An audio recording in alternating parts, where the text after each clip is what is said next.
नमस्कार. IPL 2026 आतापर्यंत 3 ते 4 आठवडे होऊन गेलेले आहेत, पण तरी देखील कोलकाता संघाला आपल्या पहिल्या विजयाचे सेलिब्रेशन करण्याची संधी अजून उपलब्ध झालेली नव्हती.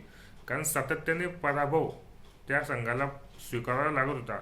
संघ बांधणी असो, संघासाठी घेतलेले निर्णय असो आणि कर्णधार अजिंक्य राहण्याचे अपयश असो, या सर्व गोष्टींचे ताळमेळ त्यांचं कुठेच बसत नव्हतं आणि या संघाला अजूनपर्यंत पराभवाचे तोंड बघावं लागत होतं. आणि सरतेशेवटी या संघाने पहिल्या विजयाचं सेलिब्रेशन केलेलं आहे. ते नेमके कोणत्या संघासोबत त्यांनी विजय मिळवला आहे, कोणत्या संघासोबत त्याची मॅच होती, हे जाणून घेण्यासाठी आपल्या चॅनलला जर तुम्ही नवीन आला असाल तर चॅनल लाईक करा, सबस्क्राईब करा आणि बेल आयकॉनवरती क्लिक करा, जेणेकरून असेच IPL संदर्भात महत्त्वाची अपडेट, महत्त्वाची माहिती तुम्हाला आपल्या यूट्यूब चॅनलवरती पाहायला मिळेल. चला तर मग सुरुवात करूया आजच्या व्हिडिओला. नमस्कार, Ashish Dattu YouTube channel official मराठीमध्ये आपल्या मनापासून स्वागत आहे. IPLची सुरुवात होऊन 4 आठवडे होऊन गेलेले असताना सुद्धा कोलकाताला पहिला विजय मिळवता आला नव्हता. त्यांचा सामना हा राजस्थान संघासोबत होता आणि राजस्थान संघाला पराभवाची धूळ चाळून त्यांनी अखेर आपला पहिला विजय मिळवलाच. अखेर त्यांनी फिरकी गोलंदाजीच्या बळावरती हा विजय मिळवलेला आहे. त्याच अनुषंगाने फिरकीने डाव साधला असं म्हणायला काही हरकत नाही. स्पर्धेत तळाशी असलेल्या कोलकाता संघाला त्यांचा पहिला विजय हा गवसलेला आहे. राजस्थान सारख्या तुल्यबळ संघाला त्यांनी पराभवाची धूळ चाललेली आहे. प्रथम फलंदाजी केलेल्या राजस्थानला अवघ्या 155 धावात त्यांनी रोखले.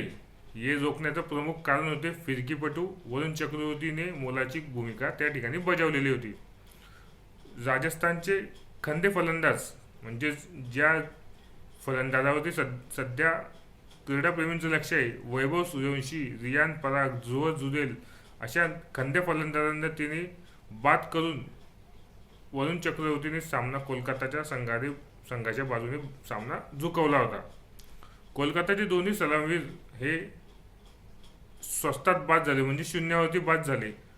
तर फलंदाजांची मधली फळी देखील अपयशी ठरत असतानाच कोलकाताच्या मदतीला धावून आला तो फिनिशर रिंकू सिंगने अवघ्या 34 चेंडूतच 2 षटकार आणि 5 चौकार मारत नाबाद 53 धावा करून सरतेशेवटी कोलकाता संघाला आपल्या या 2026च्या IPL मधला पहिला विजय मिळवून देण्यात मोलाची भूमिका पार पाडली. आपल्या फिरकी गोलंदाजीने बाजी पलटवणारा फिरकीपटू वरुण चक्रवर्ती या सामन्याचा मानकरी ठरला. 3 बळी त्यांनी मिळवले होते, तेही महत्त्वाचे फलंदाज होते. वैभव सूर्यवंशी सारखा फलंदाज, रियान पराग, ध्रुव जुरेल अशा खंड्या फलंदाजांना त्यांनी बाद करून राजस्थानची दयनीय अवस्था केलेली होती. आणि याचाच फायदा उचलत कोलकाता संघसुद्धा पिछाडीवर आला असता, पण वेळीच रिंकू सिंगने चांगले फलंदाजीचे प्रदर्शन करून साठी तो धावून आला आणि संघाला त्याने विजयी केले. 155 धावासुद्धा कोलकाता संघाला लय वाटत होत्या. अजून कधी 30 ते 35 धावा राजस्थानने कधी केल्या असत्या तर सामन्याचा निकाल कदाचित वेगळा लागू शकला असता. कारण राजस्थानकडे अत्यंत नावाजलेले गोलंदाज आहेत. जेफ्रा आर्चरने सामन्याच्या पहिल्या बॉलला विकेट मिळवलेली होती, त्यामुळे त्यांच्याकडे बॉलर कोणत्या आणि किती ताकदीचे आहेत ते तुम्हाला वेगळं सांगायला नको. आंतरराष्ट्रीय लेवलला विविध संघांकडून खेळणारे गोलंदाज त्यांच्याकडे उपलब्ध आहेत. आणि फलंदाजीचा बद्दल बोलायचा विषयच नाही. जिथं वैभव सूर्यवंशी खेळतो तिथं विषय गंभीर असतो. त्यामुळे वैभव सूर्यवंशी आणि यशस्वी जयस्वालसारखी सलामीची जोडी या संघामध्ये असताना विरोधी गोलंदाजांचे काय हाल होतात हे तुम्हाला चांगलंच माहिती आहे. वैभव सूर्यवंशीने मुंबई इंडियन्स विरुद्ध जसप्रीत बुमराहच्या पहिल्या बॉलला सिक्सर मारलेला होता, षटकार मारला होता. त्यावरून तुम्ही समजू शकता की या राजस्थान संघाची सलामीची जोडी किती तुफान फॉर्मामध्ये खेळते.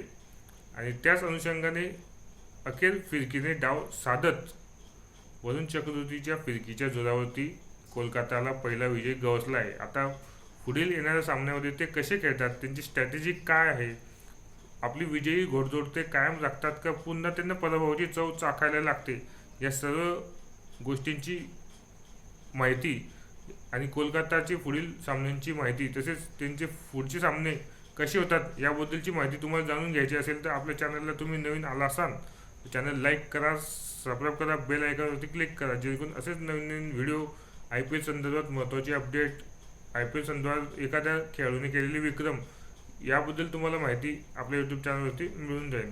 त्यामुळे चॅनल सबस्क्राईब करायला विसरू नका. आणि तुम्ही जर आय पी एलचे सामने बघत असाल आणि तुम्ही कोणत्या संघाला पाठिंबा देसाल आणि तुमचा आवडता आय पी एल 2026चा खेळाडू कोण हे कमेंट बॉक्समध्ये लिहायला विसरू नका. चॅनलला नवीन आला असेल तर चॅनल लाईक करा आणि सबस्क्राईब करा. धन्यवाद.